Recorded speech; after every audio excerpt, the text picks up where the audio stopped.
Hi guys, welcome to Vaishnavi audio novels. நான் உங்கள் வைஷ்ணவி.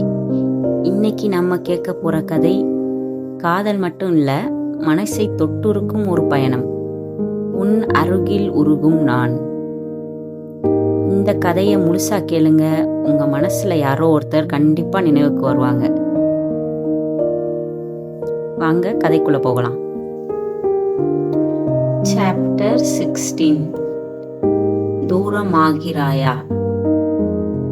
எனக்கு கொஞ்சம் ஸ்பேஸ் வேணும். அந்த ஒரு லைன் அர்ஜுன் மனசுல சுற்றிக்கிட்டே இருந்தது. அவன் அவளை டிஸ்டர்ப் பண்ணல. மெசேஜஸ் குறைஞ்சது, கால்ஸ் ஆல்மோஸ்ட் இல்லை. மீரா கேட்ட ஸ்பேஸை அவன் கொடுக்க முயற்சி பண்ணான். ஆனா அந்த டிஸ்டன்ஸ் அவனை மெதுவா உடைக்க ஆரம்பிச்சிச்சு. ஒரு நாள் அவன் ஃபோன் கேலரி பார்த்துக்கிட்டு இருந்தான். அவள் candid photos, voice notes, screenshots. ஒவ்வொரு நினைவும் இப்போ வழியாக ஃபீல் ஆக ஆரம்பிச்சது. நம்ம இப்படி ஆகிட்டோம்னு நினைக்கல. அவன் ஃபோனை ஆஃப் பண்ணிட்டான். அதே நேரம் மீரா கூட சரியா இல்லை. அவள் தான் டிஸ்டன்ஸ் கேட்டா. ஆனால் அந்த அமைதி அவளையும் வதைத்தது.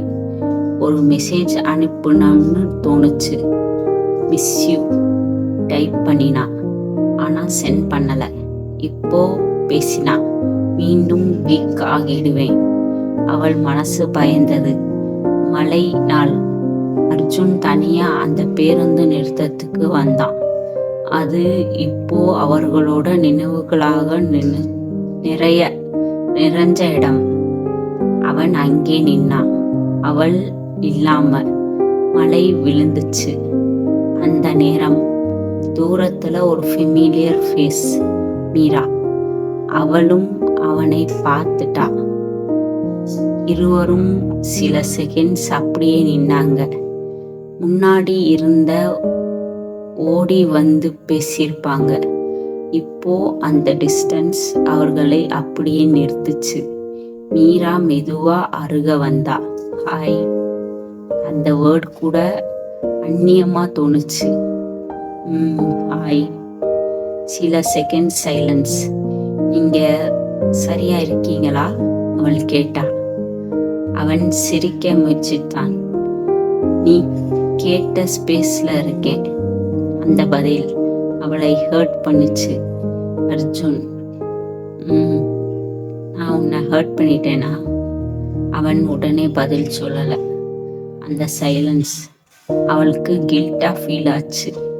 நான் நம்ம ரிலேஷன்ஷிப்பை சேவ் பண்ண தான் ட்ரை பண்ணேன். அவன் மெதுவாக கேட்டான், டிஸ்டன்ஸ் வச்சு. அவள் கண்களில் நீர். நான் பயந்துட்டேன். என்னை விட நீ முக்கியமா ஆகிட்ட. அந்த வார்த்தை அவன் இதயத்தை குலுக்கியது. அது காதல் மீரா. அவள் தலை குனிஞ்சா.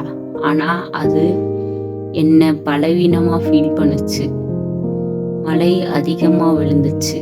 இந்த முறை இருவரும் அருகில் நின்னாலும் இதயத்துல ஒரு தூரம் இருந்தது. சில காதல்கள் பிரிவால முடிவதில்லை, பயத்தால தூரமாகும். இந்த எபிசோடு உங்களுக்கு பிடிச்சிருந்தா லைக் பண்ணுங்க, ஷேர் பண்ணுங்க. Vaishnavi audio novels channel subscribe பண்ணி பெல் ஐக்கான் கிளிக் பண்ணுங்க. கமெண்ட்ல உங்க தாட்ஸ் சொல்லுங்க. நான் உங்க வைஷ்ணவி. மீண்டும் சந்திப்போம்.